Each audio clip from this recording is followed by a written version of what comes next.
इस कार्यक्रम के प्रसारण पुण्यार्जक हैं श्री राजेंद्र प्रसाद जैन, श्रीमती ममता जैन, श्री प्रशांत जैन, श्रीमती दिव्या जैन, पारस जैन, श्री भरत जैन, श्रीमती सौम्या जैन एवं समस्त परिवार मुंबई। यदि उत्तम सुख को प्राप्त करना चाहो, उत्तम सुख का अर्थ कौन सा सुख होता है? मोक्ष सुख होता है। स्वर्गीय सुख को सुख नहीं मानते हैं, क्योंकि इंद्रियों के माध्यम से उत्पन्न होने वाला जो सुख है वह मात्र वेदना का प्रतिकार मात्र है। वेदना का प्रतिकार से सुख नहीं माना जाता है। वेदना को दूर किया जा रहा है, वह सुख थोड़ी ही वो, क्योंकि वेदना कुछ काल के लिए दूर हो जाती है और पुनः वेदना प्रारंभ होती है। कुछ क्षण के लिए प्यास बुझ जाती है, कुछ क्षण के लिए भूख मिट जाती है, पुनः वापस भूख और प्यास लग आती है। इसलिए वेदना का प्रतिकार का नाम ही सुख मान लो। एक मान्यता है, वस्तुतः वह सुख नहीं है, ऐसा कहा जा रहा है। इसलिए जो उत्तम सुख का अर्थ मोक्ष सुख को प्राप्त करना चाहो, तो आचार्य ये कहना चाह रहे हैं कि निव्यसयम पुनः मनम, ऐसा कहा। मन को विषयों से ऊपर उठाना चाहिए। मन हमेशा पंचेंद्र के विषयों को ही चाहता है और उसके माध्यम से उसकी मान्यता बनती चली जाती है कि इसके माध्यम से हमें सुख उत्पन्न हो रहा है। आपने कई बार देखा होगा और ये प्रसंग आगम में भी आता है। एक श्वान है, श्वान का अर्थ कुत्ता होता है, और वह स्मशान में पहुंचा है और वहाँ पर क्या कर रहा है वो? वहाँ पर जो हड्डी है उसको मुख में ले लिया, क्योंकि उसमें कुछ सुगंधी आ रही है, उसकी मांस आदि मान लो लिपटा हुआ है, तो उसको वह हड्डी को मुख में ले लेता है और जबाड़ के माध्यम से उसको चबाना प्रारंभ करता है। चबाते चबाते उसको ऐसा महसूस होता है कि इसमें से कुछ रस आ रहा है, जबकि उस हड्डी को चबाने के फलस्वरूप जबाड़ में से, मुख में से ही खून निकल आ रहा है और उसका स्वाद वह ले रहा है, और मान्यता ये हो जाती है कि इसमें से मुझे सुख उपलब्ध हो रहा है। इसी प्रकार पांचों इंद्रियों के माध्यम से जो कुछ भी सुख आप महसूस कर रहे हो, किंतु वह सुख नहीं है, वह सुखाभास है। कई बार यह विषय दिया है, इसके बाद भी उसकी मान्यता, संसारी प्राणी की मान्यता इससे ऊपर नहीं उठ पा रही है। इसी में वह सुख की मान्यता, विश्वास, अनंतकालीन यह विश्वास है उसका कि इसमें सुख मुझे मिलता है, और वह प्राण गंवा लेता है। 12 भावने में पढ़ते हैं, क्या पढ़ते हैं? जल नहीं पावे, प्राण गमावे, भटक भटक मरता, वस्तु पराई माने अपनी, भेद नहीं करता। बस हो गई पंक्ति। वस्तु पराई है और उसमें मान्यता स्वयं की ये मेरी वस्तु है, ये मान्यता अभी तक दूर नहीं हो पा रही। और मान्यता जब तक दूर नहीं होगी तब तक उसका आकर्षण बना रहता है। ये कहा जा रहा है, श्रद्धान होने के उपरांत भी उन पदार्थों के प्रति जो आकर्षण है वह दूर नहीं हो पाता, क्योंकि संस्कार वो डिलीट नहीं हो पाते हैं। संस्कार की बात कल भी चर्चा चल रही थी कि संस्कार जो है ना, ये कर्म के अनुदय में भी संस्कार बने रहते हैं। कर्म के उदय में कषाय का अनुभव करता है, क्रोध मान माया लोभ आदि का, किंतु भूमिका के अनुरूप मान लो कषाय का उदय नहीं भी है, तो भी कषाय के उदय के साथ जो संस्कार पड़े हैं आत्मा के ऊपर, कषाय जन्य संस्कार, मोह जन्य संस्कार, वो दूर नहीं हो पाते। इसको बोलते भवांतर तक ले जाता है। अभी आपको कोई भी स्वाद नहीं आ रहा है, क्योंकि आप भोजन थोड़ी कर रहे हैं, लेकिन जो किया हुआ भोजन है उसके संस्कार बने हुए हैं, इसलिए बार बार उन्हीं चीज़ों को वह सेवन करना चाहता है। यह स्मृति का विषय बन जाता है। इसीलिए मन के माध्यम से संसारी प्राणी प्रति समय वह विषयों का उपभोग करता रहता है। मन के माध्यम से भी आनंद उसको आता है। स्वाद बिल्कुल नहीं आ रहा है, किंतु स्मृति का विषय तो बना हुआ है। इसलिए हमें इसी प्रकार का विषय मुझे कालांतर में भी मिले, इस उद्देश्य को लेकर के वह पुरुषार्थ निरंतर करता रहता है। अभी जो आपने बनाया है, जो रसोई बनाई है, इसमें मज़ा नहीं आ रहा है। अच्छा, फिर किस में कल परसों जो बनाया था वो अलग ही, वो उसका टेस्ट ही अलग है। टेस्ट करके देखा हमने, उसके साथ वो बेजोड़ है। हाँ, ऐसा बोलता है। ये वह जो उस दिन जो दिया था वह एक प्रकार से, उसमें जो सुख मुझे उत्पन्न हुआ था वह अनुपम था, ऐसा वो बोलता है। और बार बार उसी प्रकार की सामग्री को जुटाने के लिए वह प्रयत्नशील रहता है।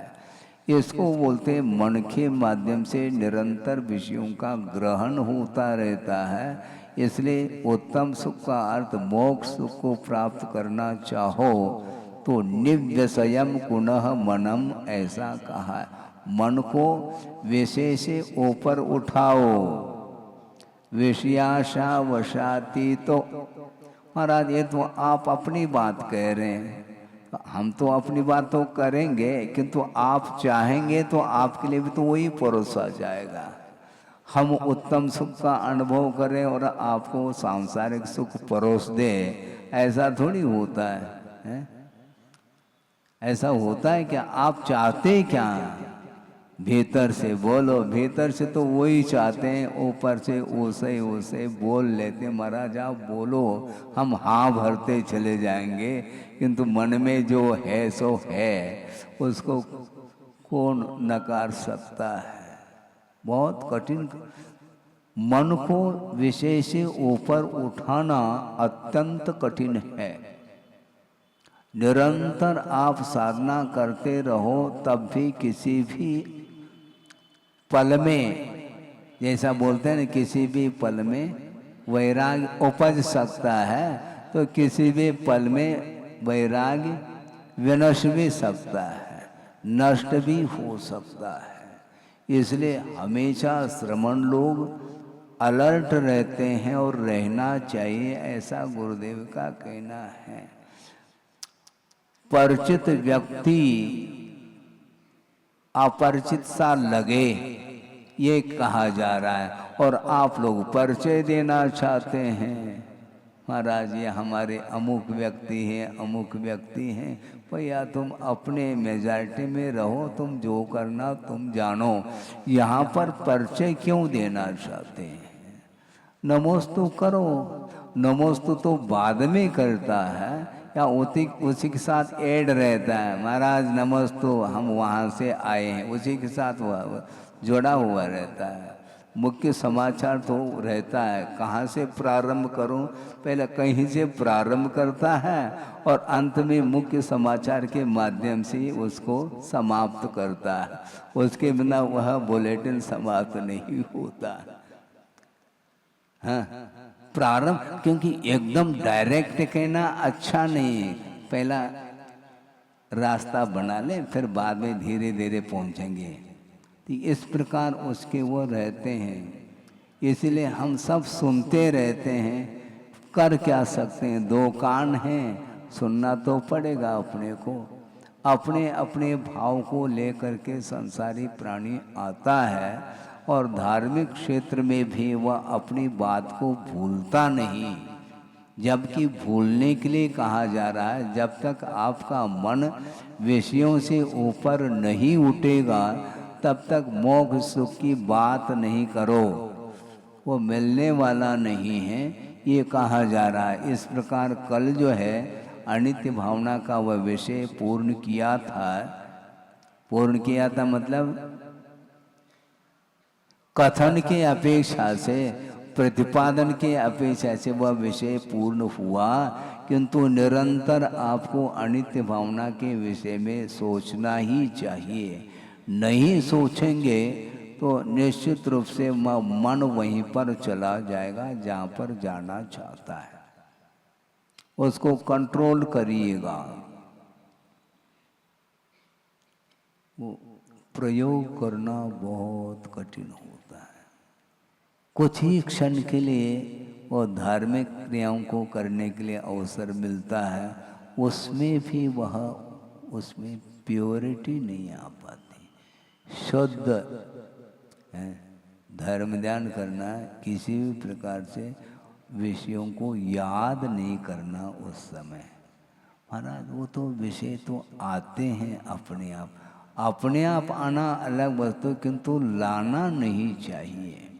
क्योंकि एक बार यदि मान लो किसी भी पदार्थ का संबंध उपयोग के साथ हो जाता है, फिर वह स्मृति का विषय बनता है। इसलिए हाइकू में गुरुदेव ने कहा है कि गे चिपके, अपने अपने गे चिपके, ज्ञान चिपकाता तो स्मृति हो आती। ज्ञान ही चिपका रहा है ये पदार्थों को, स्मृति का विषय जो बन रहा है वो अपने आप थोड़ी बनता है, उपयोग उन पदार्थों की ओर बार बार जा रहा है, इसलिए वो ज्ञेय पदार्थ आत्मा के साथ संबंध को प्राप्त हो जाते हैं। और एक क्षण के लिए भी मान लो उसका संबंध हुआ है तो वह ऐसा लगता है कि काफी दिन का यह संबंध है। भारी समस्या, बल्कि साधक के लिए भी यह बहुत बड़ा बाधक कारण सिद्ध होता है। यह परिचय ही परिचय का कारण बनता है। हाँ,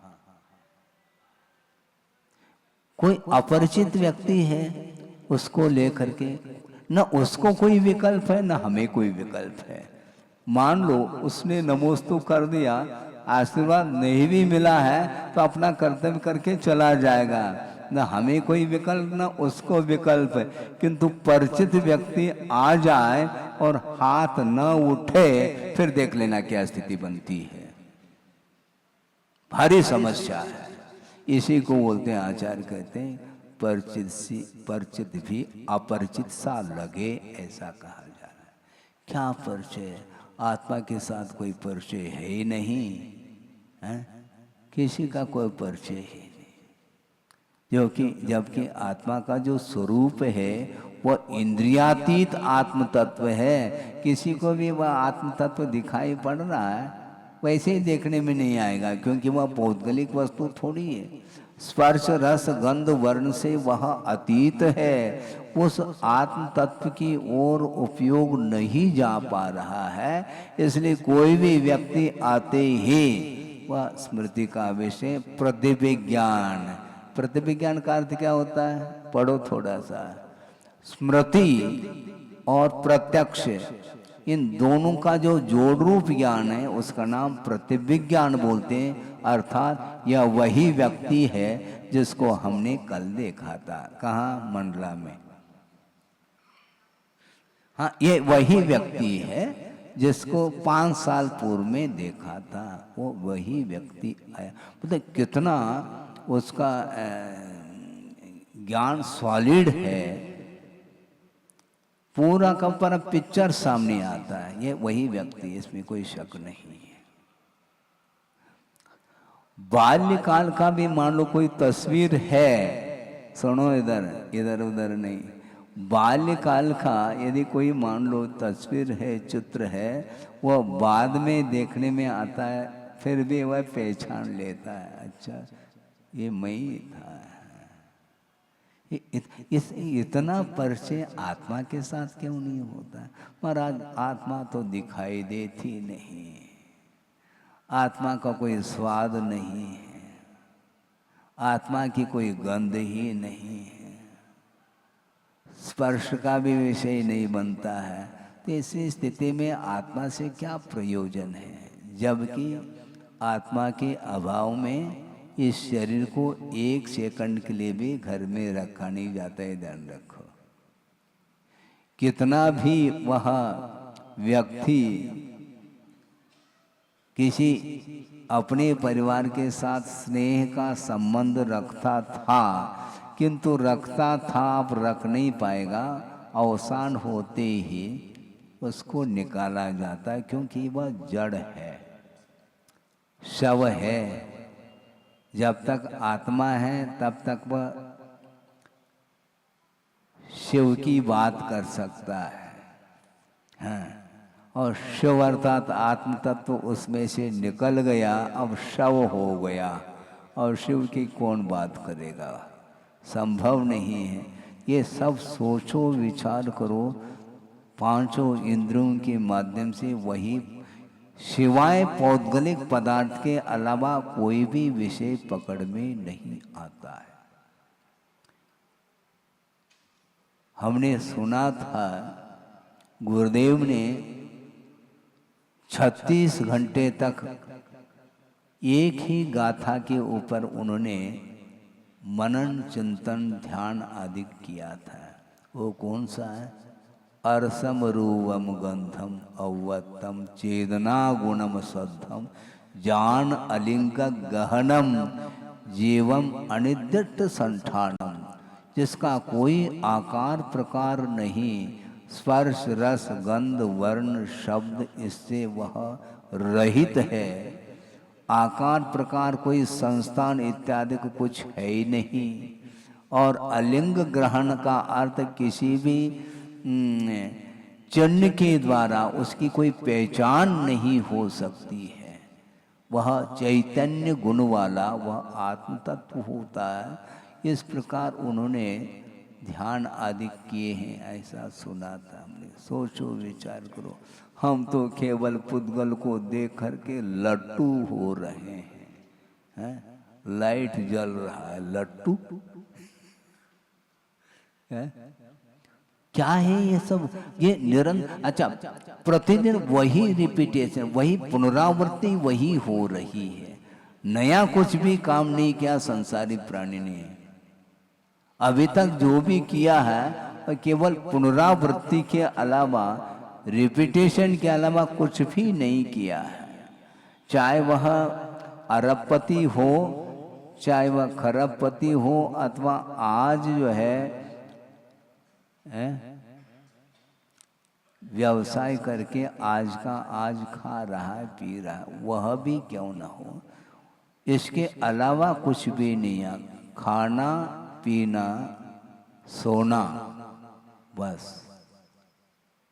कमाना, उसी के लिए कमाया जाता है, और उसी के लिए कमाने के लिए वह समय को गंवा रहा है? और अच्छा दीर्घ जीवन जिया है इसने, दीर्घ काल, दीर्घ आयु, चिरंजीव। अच्छा, चिरंजीव का अर्थ क्या? चिरकाल तक जीवो, ये इसका अर्थ है। चिरंजीव का अर्थ वह पुत्र का प्रतीक बना है वो एक्चुअल में, और रूढ़ हुआ है। चिरंजीव का अर्थ और कुछ नहीं, चिरम जीवतु इति चिरंजीव, चिरकाल तक जिए, जियो बेटा, ये है वहाँ पर अर्थ। लेकिन चिरकाल तक जी करके भी उसने किया क्या जीवन में? कुछ भी नहीं किया, उसको गमाया है। इसलिए वस्तुतः के स्वरूप को जानते हुए भी वह अनजान बन बैठा है, जान नहीं पाता। इसलिए अनित्य भावना का स्वरूप यहाँ पर कथन किया गया 20-22 गाथाओं के माध्यम से। अब यहाँ पर अशरण भावना का वर्णन आचार्य कर रहे हैं। 9 गाथाओं के माध्यम से अशरण भावना का वर्णन किया जा रहा है। तत् भवे किम शरणम जत सुरिंदान दीस दे विलवो, हरिहर बंभादिया काले नय कवलिया जत्थो, तत् भवे किम शरणम। इस संसार में क्या शरण है? न किमपि। क्या शरण, कौन शरण है? कोई नहीं। क्यों? जत सुरिंदान देशदे विलवो, जो संसार में सुरेंद्रों का भी देवेंद्रों का भी विलय देखा जाता है, वहां पर किसके शरण जाए हम? सबसे महत्वपूर्ण संसार में वह पद माना जाता है, इंद्रों का जो पद है, अहमेंद्र है, इंद्र है, आदि आदि, इनका भी जब विलय देखने को मिल रहा है तो मैं किसके शरण जाऊं? कोई भी शरण नहीं है। इस प्रकार चिंतन करना चाहिए। हाँ, किसके शरण जाना? 4 ही शरण हैं। चत्तारि शरणम पवज्झामि, 4 के शरण में जाता हूँ, 400 के नहीं, 4 ही शरण। अरहंते शरणम पवज्झामि, सिद्धे शरणम पवज्झामि, साहू शरणम पवज्झामि, और केवली पन्नतम धम्मम शरणम। केवली प्रणीत जो धर्म है उस धर्म के शरण जाता हूँ। इस प्रकार प्रतिदिन हम बोल रहे हैं, किंतु बोलते हुए भी किसके शरण हम जा रहे हैं? सोचो, विचार करो। नहीं आता समझ में, लेकिन फिर भी समझने का हमें पुरुषार्थ ही करना है। बिना पुरुषार्थ अपने आप कोई भी कार्य संपादित नहीं हो सकता।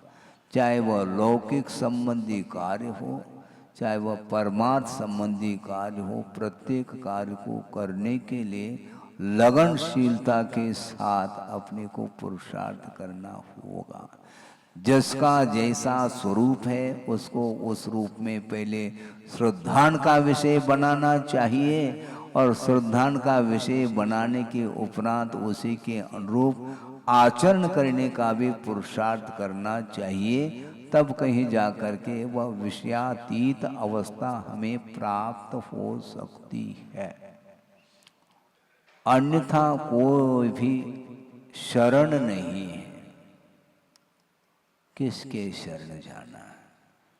मैं अकेला हूँ, कोई मेरा संबंध ही नहीं, कोई संबंध। इस निरंतर इस प्रकार जो चिंतन करेगा वो किसी भी व्यक्ति को देखे उसका उसके ऊपर कोई असर नहीं आएगा। आकर्षण समाप्त हो। शरीर है, और शरीर से जब देवेंद्र तक, सुरेंद्र, नरेंद्र, ये सब जो है ना विलय को प्राप्त हो रहे हैं, तो ऐसी स्थिति में कौन शाश्वत है? हे गुरुवर शाश्वत सुख दर्शन, ये नग्न स्वरूप तुम्हारा है, हमारा नहीं है, तुम्हारा है।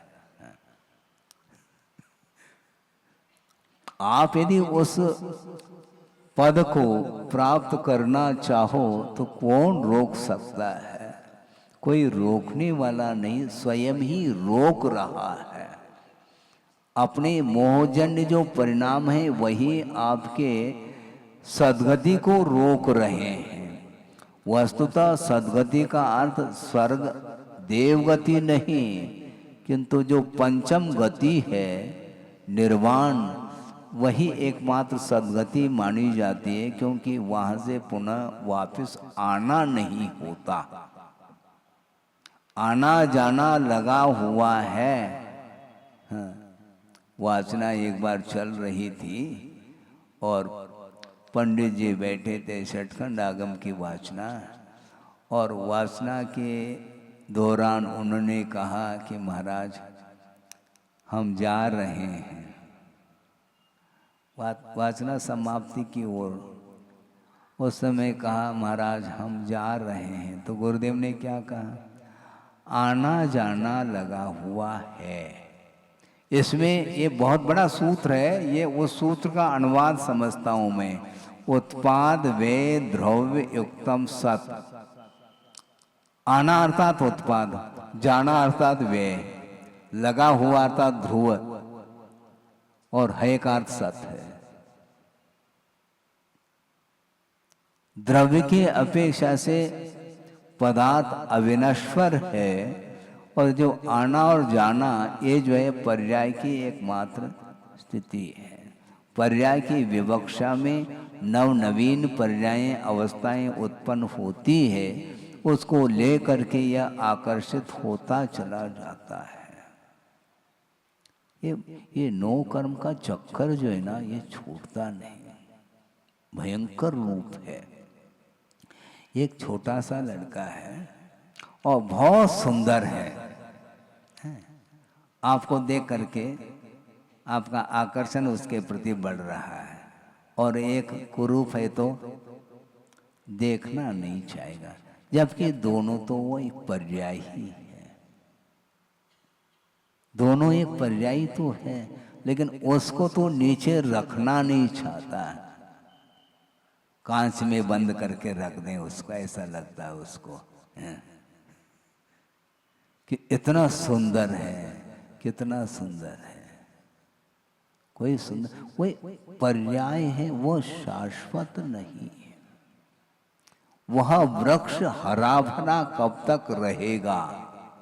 अभी पौधा है इसलिए हरा भरा दिख रहा है, और समय पर आप उसके लिए जल आदि सिंचन करते रहते हैं, वो हरा भरा है। किंतु मान लो वह धीरे धीरे धीरे वह वृक्ष का रूप ले लेता है, और वृक्ष वह मान लो 150 साल हुए, 400-500 साल का हो गया, 1000 साल का हो गया मान लो, तो वो बूढ़ा हो गया वो भी, और धराशायी होता है। इसी को बोलते हैं विलय को प्राप्त होना, इसका यह स्वरूप है। कोई भी संसार में शाश्वत नहीं। द्रव्य के अपेक्षा से भले ही उसमें नित्यता देखने में आती हो, किंतु पर्यायों की अवस्थाओं की अपेक्षा से उसमें किसी भी प्रकार से नित्यता देखने में नहीं आती। इसलिए वैराग्य वह कारण बनता है। जब वस्तु नित्य नहीं है तो उसके शरण हम क्यों जाएं? हैं? लेकिन बहुत कठिन होता है। समझ में तो सब आ रहा है, लेकिन समय समय पर समझ में नहीं आता। प्रसंग जब सामने आता उस समय वह समझ में नहीं आता, बाकी समय तो आराम से समझ में आ जाता है कि पदार्थ अनित्य है। बहुत कठिन है ये, बहुत ही कठिन। इसीलिए निर्वाण को प्राप्त करने के लिए दीर्घ सहन की आवश्यकता इसलिए पड़ती है, क्योंकि विपरीतता को झेलने की क्षमता जब तक इसमें शरीर में नहीं आएगी, तब तक वह आगे बढ़ ही नहीं पाता है। हाँ, सहनन चाहिए। और सहनन मिलने के उपरांत भी यदि वैराग्य नहीं है तो वो सहनन का भी कोई महत्व है ही नहीं। ममत्व भाव का त्याग होना चाहिए, क्योंकि कल भी कहा था कि महामोह ऐसा का मोह जो है ना बलिष्ठ है, वह बहुत समर्थशाली, वह एक परिणाम है जिसके कारण वह आत्म तत्व के पास शक्ति, अनंतात्मक शक्ति होते हुए भी वह आवरणित हुई है। वह शक्ति, उस शक्ति को उद्घाटित करने के लिए न जाने कितने भव लगेंगे, कुछ भी नहीं कहा जा सकता। हाँ। सोचो, विचार करो। सिद्धांत को पढ़ने से कुछ अपने आप वाणी विराम लेती है। मैं क्या कर सकता हूँ, मैं अपने आत्मा का ही कल्याण नहीं कर पा रहा हूँ अभी तक, और दूसरे के कल्याण की मैं बात कर रहा हूँ। स्वयं ने कर लिया? नहीं किया। अपने पेपर को अभी लिखना अभी पूरा हुआ नहीं, और दूसरे के पेपर को लिखने की चिंता होने लगी है। हाँ, अच्छा वो मेरिट में आ जाए, और तुम स्वयं तो ठीक है, पासिंग मार्क मिल जाए या फेल भी हो जाए कोई चिंता नहीं, दूसरे का पेपर वो स्वयं ही उसको लिखना पड़ेगा। लिख करके कोई भी देने वाला नहीं, स्वयं का पुरुषार्थ है वो। दूसरे का सहयोग मिल सकता है, किंतु योग और सहयोग में बड़ा अंतर है। करण और उपकरण में बड़ा अंतर है। उपकरण एकमात्र बहिरंग सहकारी कारण बन सकता है, किंतु जो मेन जो कारण है वो आत्मगत परिणाम है। वो जब तक हम उज्जवल परिणाम नहीं करेंगे तब तक हमारा कार्य दूसरा आकर के कोई करके देने वाला नहीं है। अनंत शक्ति के धारक है भगवान, किंतु उनकी अनंत शक्ति आपके काम में नहीं आने वाली है। नहीं आती। यदि आ जाए तो बिल्कुल यहाँ एक व्यक्ति भी नहीं बैठ पाएगा, फिर सबको एक साथ युगपत एक साथ सबको ले जाएंगे उठा करके। ऐसा होना ही नहीं। कैसे उठाएंगे मुझे बताओ? वो क्रेन है क्या? क्रेन से जो है ना 150 टन का मान लो कोई वेट है पदार्थ, उसको उठाया जा सकता है। तो इस प्रकार कोई उठाने वाला है क्या? है? और मोह का इतना वेट जबरदस्त है, वो उठ ही नहीं सकता दूसरे के द्वारा, स्वयं ही उठ सकता है।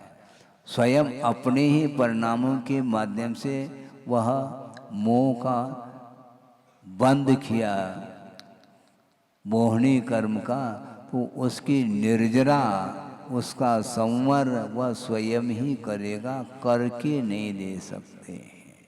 बताया जा सकता है कि इस प्रकार रास्ता है, इस प्रकार चलोगे तो तुम्हें मंजिल मिल सकती है, किंतु मैं चल करके आपको पहुंचा दूं ऐसा संभव नहीं है। आपको ही स्वयं ही करना पड़ेगा। इसलिए जब अनित्य है तो सुरिंदान जीसदे विलवो जथ भवे।